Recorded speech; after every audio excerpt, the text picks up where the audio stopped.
Ladies and gentlemen, our distinguished guests and dear students, Assalamu alaikum and a very good morning. I welcome you on behalf of Center for Policy Studies, Comsats University, Islamabad, to this seminar titled Iqbal and Jinnah's Vision of National Education and Our Education Policy. To start the proceedings with the name of Allah, I request Hafiz Muhammad Najib Qureshi for the recitation of the Holy Quran. أعوذ بالله من الشيطان الرجيم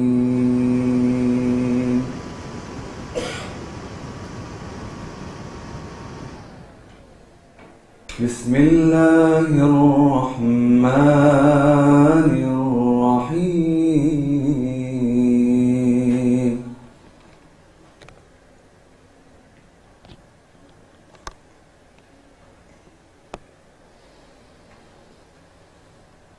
يا أيها الذين آمنوا اتقوا الله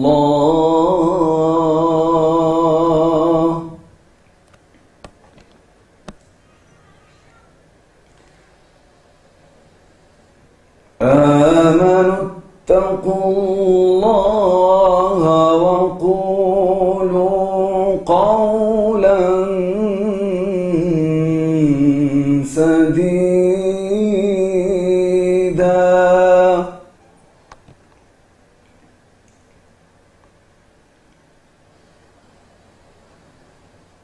يصلح لكم أعمالكم ويغفر لكم ذنوبكم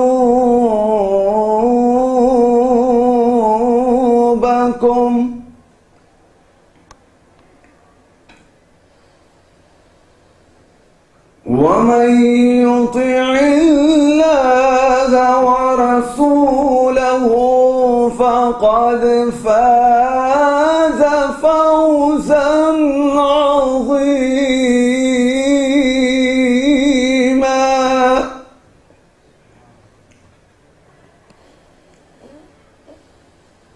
إنا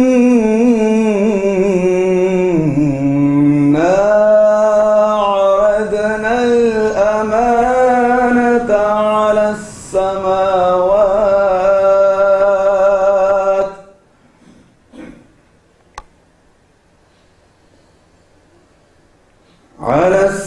السماوات والأرض والجبال فأبين أن يحملنها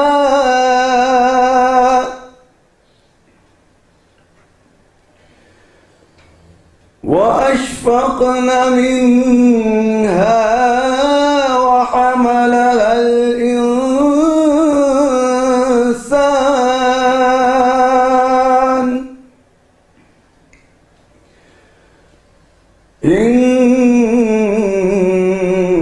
إنه كان ظلوما جهولا صدق الله وصدق رسوله النبي الكريم. جزاک اللہ. علامہ اقبال کے فلسفہ تعلیم کی بنیاد خودی اور جستجو پر ہے. اس موضوع پر ریسرچ کرتے ہوئے اقبال کا یہ ایک قطع میری نظر سے گزرا جو میں آپ سے شیئر کرنا چاہوں گی. اللہ سے کرے دور تو تعلیم بھی فتنہ، املاک بھی اولاد بھی جاگیر بھی فتنہ، ناحق کے لیے اٹھے تو شمشیر بھی فتنہ، شمشیر ہی کیا نعرہ تکبیر بھی فتنہ. پروگرام کے باقاعدہ آغاز کے لیے میں درخواست کرتی ہوں doctor Ghulam Shabbir, head centre for policy studies کو کہ وہ مہمانوں کے لیے ویلکم نوٹ پیش کریں. Please sir.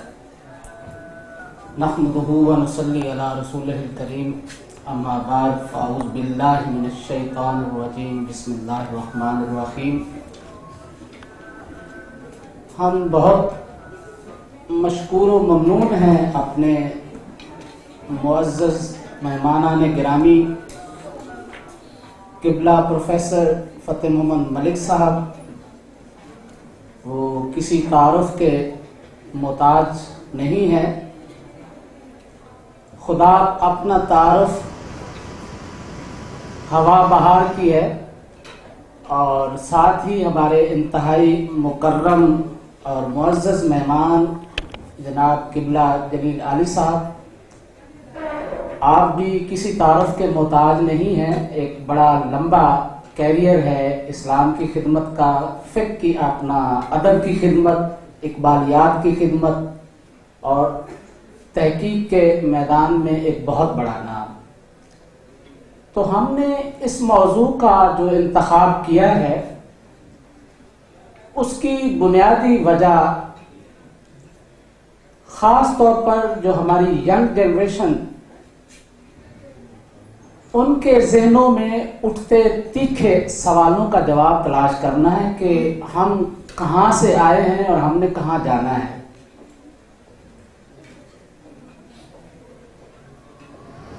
انفارمیشن ٹیکنالوجی کا جو بوسٹ اپ ہے، کمیونیکیشن کا جو فاسٹ لیول ہے، انفارمیشن کی دھند میں حقیقت تلاش کرنا بہت مشکل ہو چکا ہے. تو اس لیے ہم نے اپنے انتہائی معزز اور کہنہ مشق محققین، ان سے ٹائم طلب کیا ہے تاکہ ہماری کچھ دھند جو ہے وہ چھٹے. ایک سوال جو بنیادی حقیقت رکھتا ہے وہ یہ ہے کہ پری پاکستان اور پوسٹ پاکستان، یعنی جو 3-4 سال ہیں پاکستان بننے کے بعد کے، ایک سوال اپنی جگہ حقیقت ہے کہ ایک آئیڈیالزم پریویل کرتا ہے. یعنی پاکستان بننے کے بعد یہ تاریخ کا سب سے بڑا ہیومن سلاٹر تھا، سب سے بڑی مائیگریشن تھی. لیکن اس کرائسس کے بیچ 17 اگست کو کانسٹیٹیوشن اسمبلی میں قائد اعظم کا یہ کہنا کہ ہمیں بہت جلد ایک اچھا نظام تعلیم وضع کرنا ہوگا جو ہمارے آئیڈیلز اور ہمارے کلچرل ہیریٹیج کو ریفلیکٹ کرتا ہو. پھر اس کے فوراً بعد ہی سپٹمبر میں، ابھی یہ مسائل اپنی جگہ بہت بڑے ہیں، کہ پاکستان ایک نیشنل ایجوکیشن کانفرنس کال کرتا ہے، جس میں ایجوکیشن منسٹر فضل الرحمان یہ کہتے ہیں کہ دیکھیے یہ ہمارے لیے بہت بڑی اپرچونٹی ہے کہ ہم ایک ایسا نظام تعلیم یا ایک ایسی ایجوکیشن پالیسی دیں کہ جس میں ہمارے آئیڈیلز ریفلیکٹ ہوتے ہوں. لیکن بدقسمتی کہ لیاقت علی خان کی شہادت کے فوراً بعد یہ سارا آئیڈیالزم ڈس اپیئر ہو جاتا ہے، پریگمیٹزم اس کی جگہ لے لیتا ہے. یعنی یہ ملک جو ایک آئیڈیالوجی پر وجود میں آیا، اس کی آئیڈیالوجی کو پرائیویٹائز کر دیا گیا. یعنی اس کی آئیڈیالوجی کا تعین پرائیویٹ آرگنائزیشنز مدارس کر رہی ہیں، اسٹیٹ اون نہیں کر رہی. یہی آئیڈیالوجی کیا چین اور روس پرائیویٹائز کر سکتے ہیں کہ وہ کسی پرائیویٹ گروپ کو اپنی آئیڈیالوجی ایکسپلین کرنے کا حق دے دیں؟ لیکن ہمارے ہاں ایسا ہوا ہے. اب جب ایک نظام تعلیم آلریڈی آ رہا ہے برٹش گورنمنٹ کی طرف سے، تو پھر اس کے بعد پالیسی وضع کرنے کا، ایک ایسا نظام تعلیم وضع کرنے کا کیا سوال پیدا ہوتا ہے؟ تو حقیقت یہ ہے کہ یہ جو لارڈ میکالے کا نظام تعلیم تھا وہ اپنی جگہ ایک بہت بڑا خرابہ تھا. اور یہ بات علامہ اقبال رحمت اللہ علیہ ان پہ بہت واضح تھی کہ وہ اپنی ایک نظم میں اسی لارڈ میکالے کو لرد فرنگی کہہ کر کہتے ہیں کہ وہ اپنے لوگوں کو یہ وصیت کر رہا ہے کہ یہ جو سب کانٹیننٹ کے عوام ہے، تعلیم کے تیزاب میں ڈال اس کی خودی کو، ہو جائے ملائم تو جدھر چاہے ادھر پھیر،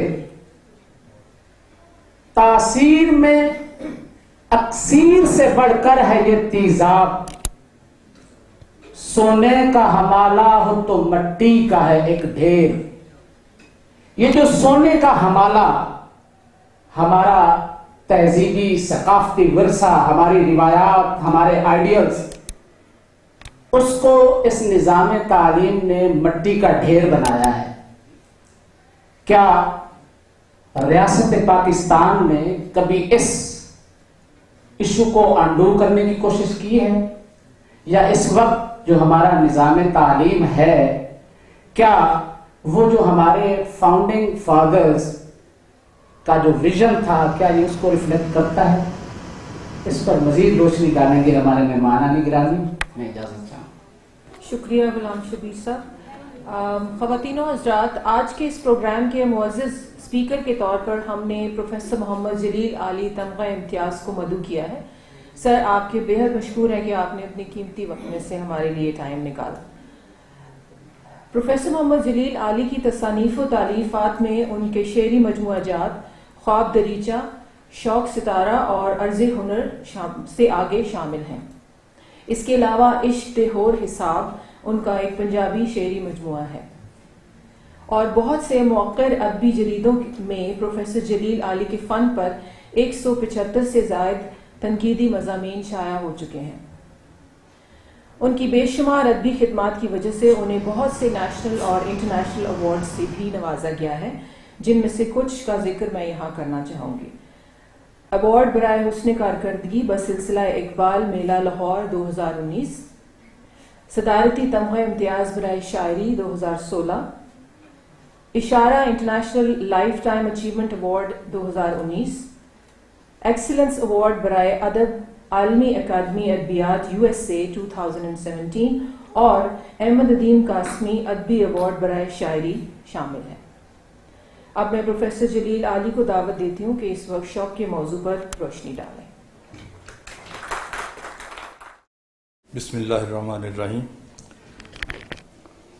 محترم فتح ملک صاحب، معزز اساتذہ اکرام، عزیز طلباء و طالبات، بہت عمدہ تمہیدی گفتگو شبیر صاحب نے فرمائی ہے اس موضوع پر۔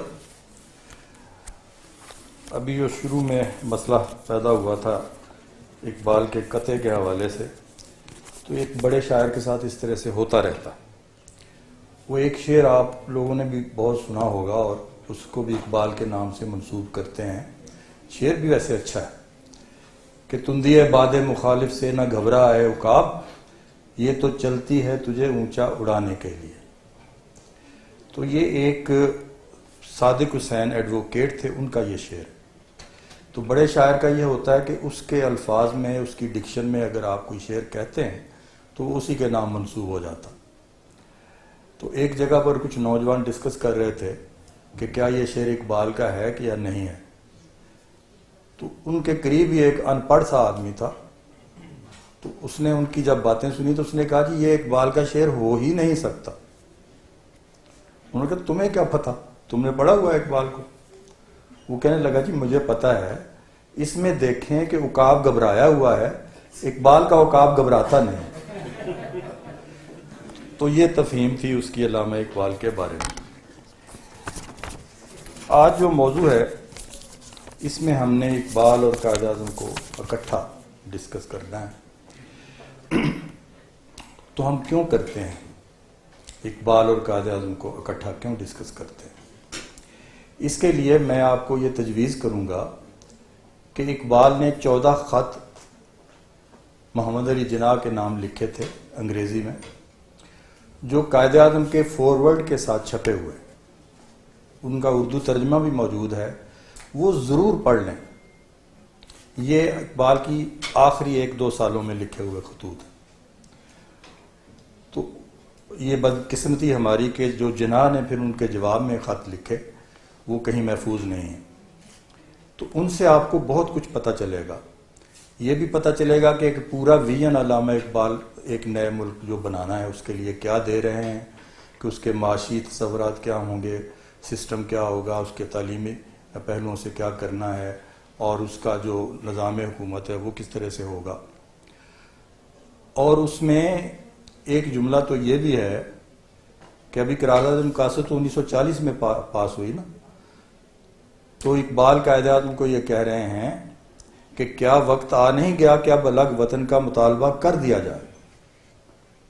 تو اس طرح کی باتیں جو اقبال نے قائد اعظم کو لکھی، اسی کے نتیجے میں قائد اعظم نے فورورڈ میں یہ لکھا کہ اقبال میرے ذہنی رہنما رہے ہیں۔ تو یہ باتیں میں نے اس لیے کی کہ ظاہر ہے کہ اقبال قائد اعظم سے پہلے ہیں، اور یہ بھی جملہ اس میں موجود ہے کہ میں ان نتائج پر بہت بعد میں پہنچا جن پر علامہ اقبال بہت پہلے پہنچ چکے تھے۔ پھر اقبال کی وفات کے بعد فوراً ایک یوم اقبال منعقد ہوا جس میں قائد اعظم نے تقریر کرتے ہوئے یہ کہا کہ ابھی تو میرے پاس کوئی ریاست نہیں، اگر کل کو میرے پاس کسی ملک کی حکمرانی ہو اور مجھے یہ کہا جائے کہ حکومت میں سے یا مملکت اور کلام اقبال میں سے ایک چیز آپ چوائس کر سکتے ہیں، منتخب کر سکتے ہیں، تو میں کلام اقبال منتخب کروں گا۔ تو یہ قائد اعظم کے لیے علامہ اقبال کے کلام کی، ان کے افکار کی حیثیت، تو گویا ہمارا جو فلاسفر گائیڈ ہے وہ تو علامہ اقبال ہی ہے۔ میں آپ کو پہلے قائد اعظم کے ایک دو جملے تعلیم کے بارے میں بتا دوں۔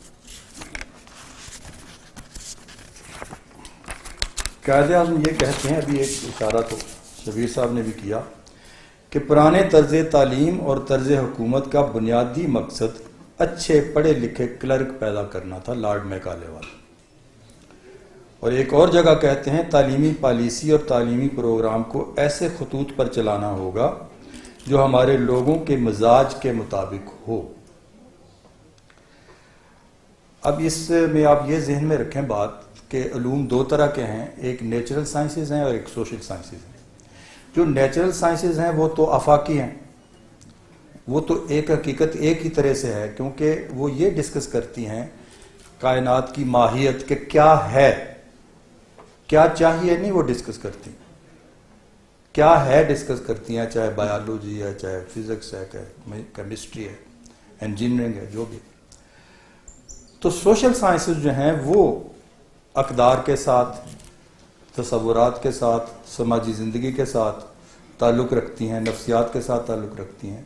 تو وہاں ویلیوز کا مسئلہ بھی آتا ہے، وہاں ڈکشن کا مسئلہ بھی آتا ہے، وہاں ایڈیم کا مسئلہ بھی آتا ہے، کیونکہ لفظ اور لینگویج جو ہے وہی آپ کا جو ہے طرز فکر جو ہے بناتی ہیں۔ وہ کہا جاتا ہے کہ کچھ لفظ بدل دیں گفتگو میں تو آپ کا انداز فکر بدل جاتا۔ اسی لیے آپ دیکھتے ہیں کہ باہر سے بڑے نئے نئے لفظ آتے ہیں اور ہم بغیر سوچے سمجھے انہیں قبول بھی کرتے چلے جاتے ہیں۔ اب ایک لفظ ہے پوسٹ ماڈرنزم، ابھی ایک لفظ آیا کووڈ کے حساب سے، سوشل ڈسٹینس، جو بالکل غلط ہے اور ہم نے آنکھیں بند کر کے اسے استعمال کر لیا ہوا۔ یعنی آپ موبائل ٹو موبائل گفتگو کر رہے ہیں، سوشل ڈسٹینس پھر بھی نہیں ہے، وہ سوشل انٹریکشن ہے۔ تو یہ ہے جسمانی فاصلہ ہے، بدنی فاصلہ ہے، جو اس سے معنی لینا چاہتے ہیں، کانوٹیشن اس کی لینا چاہتے ہیں۔ تو اسی طریقے سے پوسٹ کولونیلزم کا لفظ ہے۔ پوسٹ ماڈرنزم سے تو ہم یہ مراد لیتے ہیں کہ ماڈرنزم کے بعد میں آنے والا فلسفہ یا انداز فکر۔ تو پوسٹ کولونیلزم میں یہ مراد نہیں لیتے، پوسٹ کولونیلزم میں یہ مراد لیتے ہیں کہ کولونیلزم کے ساتھ جو ایرا شروع ہوا، اس کے بعد والا نہیں، اس کے ساتھ ہی جو شروع ہوا اسے اب تک کنٹینیو کیا ہوا ہے۔ کبھی ہم نے نہیں سوچا، اور اس پر جتنی بھی اب ہماری یونیورسٹیوں میں سوشل سائنسز میں جو تھیریز بہت پاپولر ہیں اور جن کے اوپر تحقیقات ہو رہی ہیں، جو فریم ورک کے طور پر استعمال ہوتی ہیں، وہ ہے پوسٹ ماڈرنزم، فیمنزم اور پوسٹ کولونیلزم۔ تو جب میں نے پوسٹ کولونیلزم کی بات کی تو میں لفظ کی بات کر رہا تھا نا کہ لفظ سے کیا ہوتا۔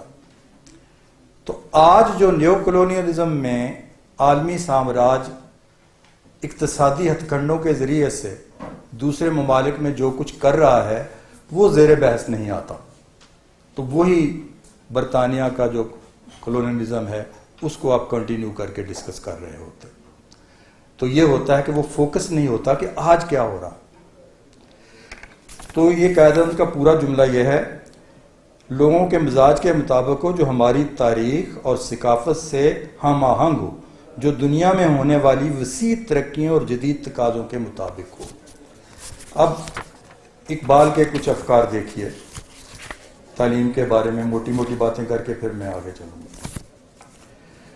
اقبال ایک جگہ کہتے ہیں کہ پہلے تلوار فیصلہ کرتی تھی، اب قلم فیصلہ کرتا۔ پھر وہ کہتے ہیں مسلمانوں کو سب سے زیادہ صنعت کی تعلیم پر زور دینا چاہیے۔ پھر ایک جگہ کہتے ہیں تعلیم کو اقتصادی، سیاسی اور مذہبی بحرانوں پر قابو پانے کے قابل ہونا چاہیے۔ یہ ہے یعنی جامع تعلیم کا نقطہ نظر۔ پھر وہ کہتے ہیں تعلیم کا غیر دینی ہو جانا مصیبت کا باعث ہے۔ یہ تو ان کا پورا نقطہ نظر ہے نا کہ زندگی کے پورے نظام میں اگر آپ نے اخلاقی اور روحانی اقدار کو بے دخل کر دیا ہے تو یہ انسان کے لیے گھاٹے کا سودا۔ تاریخ مغرب کو مسلمانوں کی علمی میراث نے روشن کیا۔ یہ بڑا اہم نقطہ ہے اقبال کا، اسے واپس لے لیں مگر تہذیبی گمراہیوں سے بچیں۔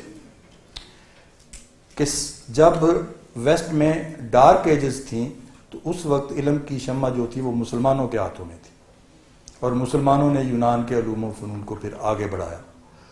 اور آپ کو پتہ ہے کہ ایک عرصے تک ویسٹ میں ابن سینا کی اور ابن خلدون کی ان کی کتابیں جو تھیں وہ نصاب میں شامل تھیں، اور ابن خلدون کو فادر آف ہسٹری کہا جاتا تھا، فادر آف سوشیالوجی کہا جاتا تھا، ابن سینا کو میڈیسن کا کہا جاتا تھا فادر۔ تو اقبال یہ کہتے ہیں کہ یہ ہماری میراث ہے۔ ویسے تو کوئی بھی علم کی بات کسی جگہ بھی ہو وہ مسلمان کی گمشدہ میراث ہے، لیکن خاص طور پر ویسٹ جن بنیادوں پر اوپر اٹھا ہے اور اس نے ترقی کی ہے وہ تو سارے کا سارا اسلامی وراثت سے وہ لیا گیا ہے۔ اقبال کہتے ہیں اسے لے لیں، وہ آپ کی اپنی چیز ہے۔ تو گویا جو فزیکل سائنسز ہیں ان کی معلومات آپ بغیر کسی اس کے ہچکچاہٹ کے لے لیں، لیکن کلچر سے بچیں۔ اب یہ ضروری نہیں ہے کہ فزیکل سائنسز نے جو ماحول بنایا ہوا وہ کلچرل ماحول بھی ہو، ایسا نہیں ہوتا، کیونکہ آپ جانتے ہیں کہ جتنے ویسٹرن کنٹریز ہیں وہ سائنس میں تو ظاہر ایک ہی طرح کی سائنس پڑھتے ہیں، لیکن ان کے کلچرز ڈیفرنٹ ہیں۔ ویسے تو کلچر پوری دنیا کا بھی ایک کلچر ہے، مختلف براعظموں کا ایک کلچر ہے، بر صغیر کا بھی ایک کلچر ہے، لیکن اس کے بعد کلچر کو جب فرق دیکھیں ہم تو پھر ہمیں پتہ چلتا ہے کہ جیسے پاکستان اور ہندوستان کے کلچر کا، ہم نے تو پاکستان لیا ہی اسی بنیاد پر تھا اور ثابت کیا تھا یہ کہ ہمارے ہیرو مختلف ہیں، آپ کے ہیرو مختلف ہیں، ہمارا تاریخی شعور مختلف ہے، آپ کا تاریخی شعور مختلف ہے۔ ہم گائے کو کھاتے ہیں، اس کا گوشت، آپ اس کی پوجا کرتے ہیں، ہم اسے ذبح کرتے ہیں۔ تو یہ اتنے سارے وہ فرق بتا کے قائد اعظم نے یہ مقدمہ جیتا تھا کہ ہم ہر لحاظ سے ایک قوم، اور پاکستان اس دن بن گیا تھا جب پہلا ہندو مسلمان ہوا تھا۔ یعنی یہ قائد اعظم کی ایک سماجی فلسفے کی نگاہ تھی کہ وہ یہ کہہ رہے تھے کہ جس دن پہلا ہندو مسلمان ہوا تھا یہاں ایک نئی تہذیب جو تھی، تہذیبی اکائی جو تھی وہ نشو و نما پانا شروع ہو گئی تھی، اور اس کے مختلف مرحلے آتے ہیں۔ آپ کو پتہ ہے دین الہی کا زمانہ آتا ہے تو اکبر اعظم ایک مشترک اقدار کا نظام بنانا چاہتا ہے جو رد ہو جاتا ہے سید مجدد ثانی کی تحریک کے نتیجے میں۔ پھر اورنگزیب اور عالمگیر اور دوسری سطح پر جو تھا وہ آتا ہے، تو ان کا جو تصادم تھا۔ پھر آپ دیکھتے ہیں کہ جب انگریز آ جاتے ہیں تو سر سید اس بات پر فوراً سینسٹائز ہوتے ہیں جب انڈین نیشنل کانگریس یہ کہتی ہے کہ پاکستان جو آزادی مل جائے گی تو ہندوستان کی زبان ہندی ہوگی، اردو نہیں ہوگی. تو اردو بھی ہماری پہچان کی بہت اہم ایک نشانی ہے. اس کے بعد علم معلومات کا مجموعہ نہیں، پوری انسانی صلاحیتوں کو بروئے کار لانے کا وسیلہ ہونا چاہیے. تو دو سطحیں ہوئی نا علم کی، ایک تو فیکٹس جانتے ہیں آپ، ان کو معلوم کرتے ہیں، دوسرا یہ ہے کہ پوری زندگی کے بارے میں کوئی ویژن بننا چاہیے. تو یہ جب تک کسی نظام تعلیم کے پیش نظر نہ ہو کہ آپ کا تصور انسان کیا ہے، آپ کا تصور حقیقت کیا ہے، کیا آپ اسی دنیا کو سب کچھ سمجھتے ہیں یا اس کے بعد بھی کسی دنیا کے قائل ہیں؟ کیا آپ یہ سمجھتے ہیں کہ دنیا خود بخود چل رہی ہے یا اس کے پیچھے اس کا کوئی چلانے والا بھی ہے؟ تو ایک تو تہذیبی فرق بھی موجود ہوتے ہیں، میں اس سے بھی آگے جا رہا ہوں. یعنی ہر قوم کو، ہر ریاست کو اپنے تہذیبی ورثے کو سلامت رکھتے ہوئے علوم و فنون میں آگے بڑھنا ہوتا. یہ تو ایک مانا ہوا زمینی اصول ہے، اس میں کوئی الوہی بات نہیں ہے. لیکن ہم تو اس سے آگے کی بات کرتے ہیں، اس لیے کہ اقبال یہ کہتے ہیں کہ خاص ہے ترکیب میں قوم رسول ہاشمی، اپنی ملت کو قیاس اقوام مغرب پر نہ کر، خاص ہے ترکیب میں قوم رسول ہاشمی. تو اس کی پھر پہچانیں ہیں، تو اس میں دونوں جہان جو ہیں شامل کر کے بات ہوتی ہے.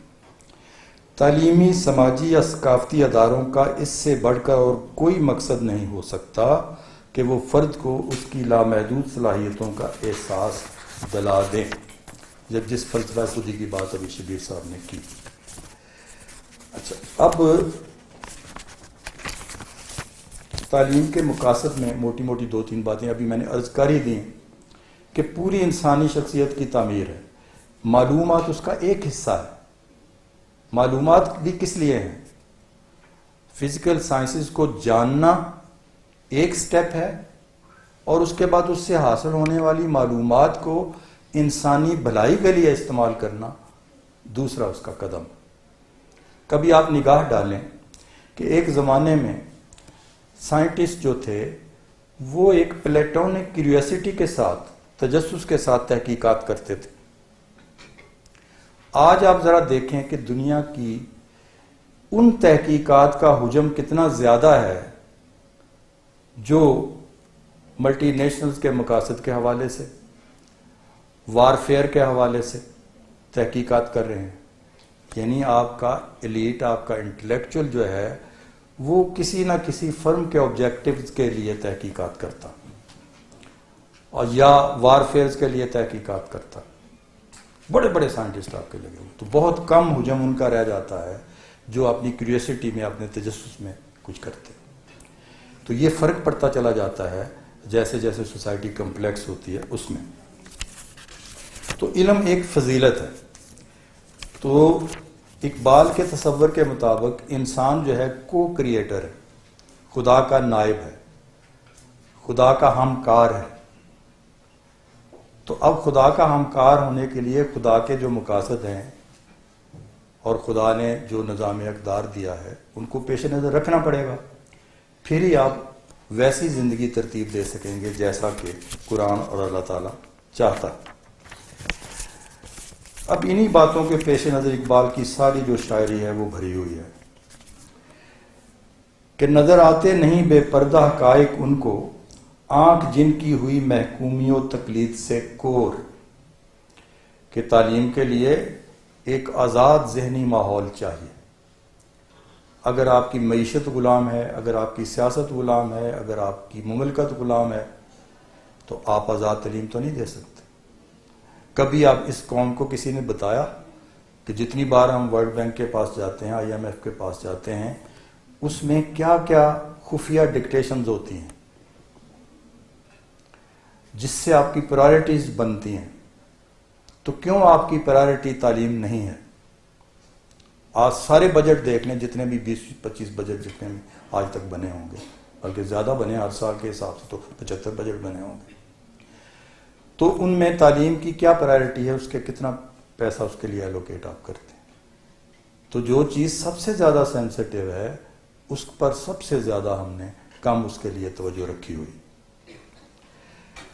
ہو فکر اگر خام تو آزادی افکار انسان کو حیوان بنانے کا طریقہ.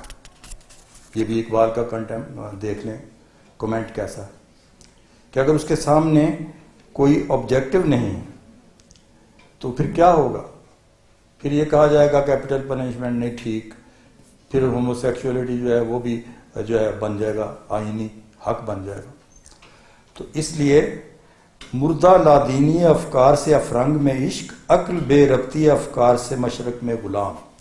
اب یہ ذہن میں ضرور رکھنا چاہیے کہ اقبال کوئی مشرق کا صرف ہیرو نہیں یا صرف مشرق کو بالادست بتانے والا شخص نہیں ہے. وہ کہتا ہے مشرق سے ہو بیزار نہ مغرب سے حذر کر، فطرت کا اشارہ ہے کہ ہر شب کو سحر کر. تو شب کیا ہے، سحر کیا ہے، یہ کہاں سے طے ہوگا؟ یہ آپ کے آئیڈیالوجیکل فریم ورک سے طے ہوگا. اقبال کے پاس رسول اللہ صلی اللہ علیہ وسلم کی زندگی اور قرآنی تعلیمات کے نتیجے میں ایک معیار اس کے ہاتھ آ گیا. اسی معیار سے وہ پرکھتا ہے زندگی کے ہر شعبے میں ہونے والی حرکیات کو، اور اسی معیار کے اعتبار سے وہ تعلیم کو بھی پرکھتا ہے. جہان تازہ کی افکار تازہ سے ہے نمور، کہ سنگ و خشت سے ہوتے نہیں جہاں پیدا. ایک فارسی کا شعر بھی سنیں. عقل تو زنجیری افکار غیر، در گلوئے تو نفس از تار غیر. کہ آپ کے خیالات پر، آپ کے تصورات پر غیر اجنبی قوتوں کا قبضہ ہے، آپ کے سارے سوچنے کے انداز وہ ہیں. اب میں موٹی موٹی ایک دو باتیں کرنا چاہتا ہوں، لمبی ہو جائیں گی، اس لیے اقبال یہ کہتا ہے ایک دانش نورانی ایک دانش برہانی ہے، دانش برہانی حیرت کی فراوانی. یہ اس نے تقسیم کی کہ دانش نورانی وہ ہے جو ایتھکس کو بھی، اخلاقیات کو بھی اور روحانیت کو بھی ساتھ پیش نظر رکھے، اور دانش برہانی صرف عقل کی کار فرمائی کا نام ہے. تو عقل تو آپ کو نہیں نہ بتاتی کہ بھئی مقاصد، اعلیٰ مقاصد کیا ہے انسان کے لیے. دل بینا بھی کر خدا سے طلب، آنکھ کا نور دل کا نور نہیں. اب جناب ہماری آ جائیں کہ ہمارا نظام تعلیم کیا ہے اور اس پر کیا ہمیں ریوائز کیا کرنا. پہلی بات میں نے ابھی کی کہ ہماری ترجیح نہیں ہے. شرح خواندگی دیکھ لیں پاکستان کی، سب سے نیچے. یہاں جو کتابیں شائع ہوتی ہیں کوئی شاعر کی، ادیب کی، تحقیق کی، تو ان کا حال کیا ہے؟ اس پر آپ کو ایک واقعہ سناتا ہوں. ہماری سائنس بک فاؤنڈیشن میں ایک فنکشن تھا، تو اس میں انقرہ یونیورسٹی کے صدر شعبہ اردو تشریف لائے ہوئے تھے. تو وہ تقریر کرتے کرتے انہوں نے کہا جی ہمارے ہاں بہت برا حال ہے کتب کی اشاعت کا، اور بہت کم کتابیں شائع ہوتی ہیں اور لوگ بہت کم کتابیں پڑھتے ہیں. تو ہم جو سارے حاضرین بیٹھے ہوئے تھے بڑے خوش ہوئے کہ ترکی بھی ہمارے ہی طرح کا ہے. تو اس کے بعد کسی نے سوال ان سے کیا کہ کتنی کتابیں چھپتی ہیں سال میں؟ تو اس نے کہا بس یہی 1.25 لاکھ کے قریب. ایک کتاب 1.25 لاکھ کے قریب ایک ایڈیشن چھپتا ہے. تو ہم سب کو سانپ سونگ گیا، پانی پڑ گیا. ہم کیسے بتاتے کہ ہمارے ہاں تو 500 اور 1000 کتاب بھی نہیں چھپتی. تو یہ حال ہے ہمارا. اچھا، اسی طریقے سے دوسرا ہے غیر یکساں نظام تعلیم، جس کی طرف شبیر صاحب نے بھی اشارہ کیا کہ ایک قدیم تعلیم ہے جو مدرسوں میں دی جا رہی ہے، مذہبی تعلیم ہے. دوسری جدید تعلیم ہے، اس کو مذہبی تعلیمات کے ساتھ کوئی تعلق نہیں ہے، اس کو علوم و فنون کے ساتھ کوئی تعلق نہیں جو جدید علوم و فنون. ایک یہ فرق ہے. دوسرا فرق ہے کلاس طبقاتی نظام تعلیم کا، کہ اوپر والے طبقے کے لیے کچھ اور اسکول سسٹم ہے اور نچلے والے طبقوں کے لیے کچھ اور ہے. اور تیسرا آپ نے دیکھا کہ کس طریقے سے میں نے آپ کو کہا تھا نا کہ ڈکٹیشنز کیا ہمارے ساتھ کرتی ہیں. بھٹو صاحب کے زمانے میں ہماری تعلیم نیشنلائز ہوئی تھی، اور وہ جو ایکسپلائٹیشن اسکولوں میں، کالجوں میں اساتذہ کی ہوتی تھی کہ انہیں دیا جاتا تھا 5000 روپیہ اور ان سے لکھوایا جاتا تھا کہ انہوں نے 10,000 روپیہ تنخواہ لی ہے. یہ میں ہزاروں میں اس وقت بات کر رہا ہوں، اس وقت سینکڑوں میں ہوتی تھی.